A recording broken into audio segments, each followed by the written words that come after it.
कहानी एक नई कॉलेज स्टूडेंट की है जो अपने कॉलेज के पास ही के एक पुराने अपार्टमेंट बिल्डिंग में रहने आई थी।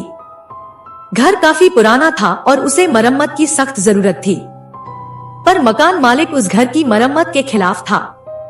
वो बस उस घर को किराए पर चढ़ाना चाहता था, इसलिए उस लड़की को उसने कम किराए पर वो घर रहने के लिए दे दिया। घर की दिक्कतों को उस लड़की ने नजरअंदाज करने का इरादा किया। पुराने घर के साथ उसे कुछ और चीजें भी पुरानी मिली थी और इनमें से एक थी एक पुरानी अलमारी।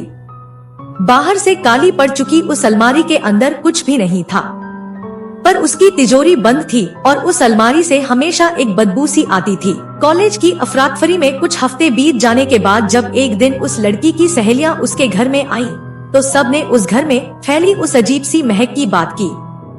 आखिरकार तंग आकर उस लड़की ने अलमारी की तिजोरी को खोलने की सोची।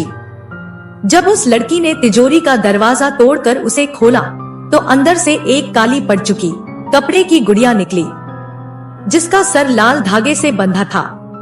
कमरे में फैली बदबू उसी गुड़िया से आ रही थी। तब उस लड़की ने उस गुड़िया को अलमारी से निकालकर बाहर कचरे में फेंक दिया। उस रात कमरे में कोई भी बदबू नहीं थी, पर सोई हुई उस लड़की के पलंग के ऊपर एक और लड़की हवा में लटक रही थी, बिना अपने सर के।